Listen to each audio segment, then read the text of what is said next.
Do the rich people cringe and say, don't tell them that, Robert? Yes. Don't tell people what you know. Right. Keep them poor.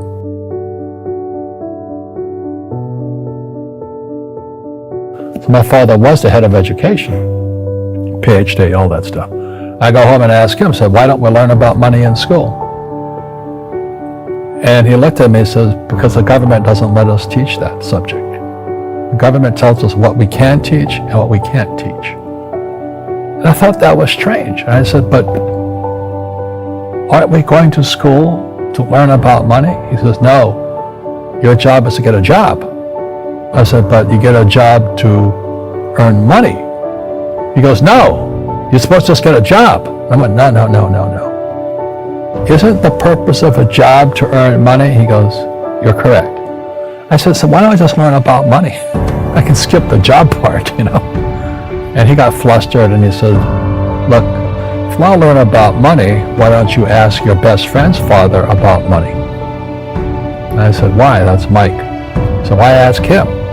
He says, because Mike's father is an entrepreneur. And I said, what are you? He says, I'm an employee. I'm a government employee.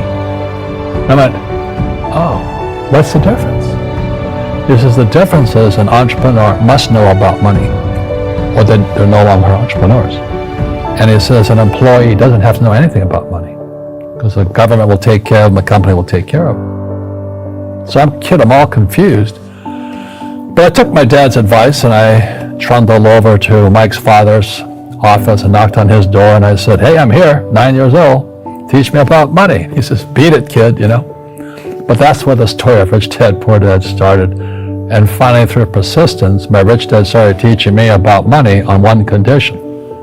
And that condition was he would never pay me. He says, the moment I pay you, you think like an employee. He says, that's the trap. Entrepreneurs work for free. And now I'm 9 years old, my head's going cracking in half. He says, you never want a paycheck. You understand that, kid? I said, okay, I got it. And he says, well, how do I make money? He says, that's what entrepreneurs figure out. It's like, so how do I learn about money?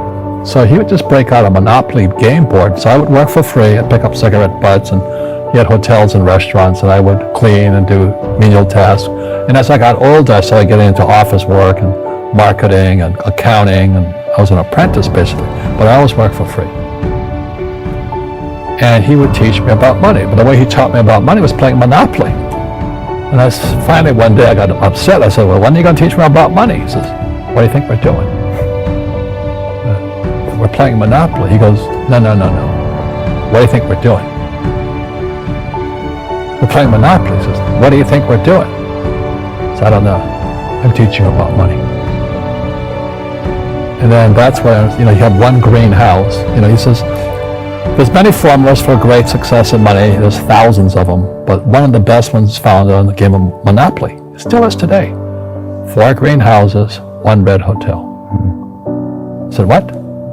He says, one of the greatest ways to acquire great wealth is playing Monopoly in real life. 4 greenhouses, 1 red hotel.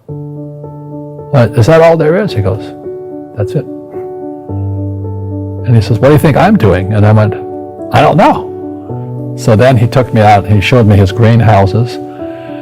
And 10 years later, when I was 19, I was now in school in New York, and I come back to Hawaii, and Rich Dad had bought the biggest piece of land smack dab in the middle of Waikiki Beach. And when you go to Waikiki Beach today, you'll see the Hyatt Regency Hotel. That was his hotel. Just like the game of Monopoly. Just like the game of Monopoly. Acquired assets and they became bigger assets. He just kept what's called an assemblage, because that property wasn't that big at that time. So he had to buy out all the small guys. Because Waikiki was a little dirt-water little town. So he'd buy out this shop owner, buy that shop owner. And it took him a while, but he finally assembled this large piece of property. And then he and Hyatt put up this giant hotel. And it just sold for $800 million. So that's how I learned about money. Because the school system will never teach you about money. The school system was designed to teach you to be an employee, which is important, or a doctor or a lawyer, a specialist, but never about money. My dad, Your dad. my PhD dad, he says, what do you think I am, made of money? I can't afford that. And my rich dad would say, that's why he's poor. Poor people say, I can't afford it, I can't do that, I don't have time. Because it's an escape. I've had financial crashes, I've had people stab me in the back, but they're all good because I grow from it. And that's spirituality. Right. You know, people who are afraid of making mistakes, like they teach in school, they don't ever grow. Because spirituality is there's good and there's bad, there's right and there's wrong, there's up and there's down. Most people only want to be right, they only want to be positive.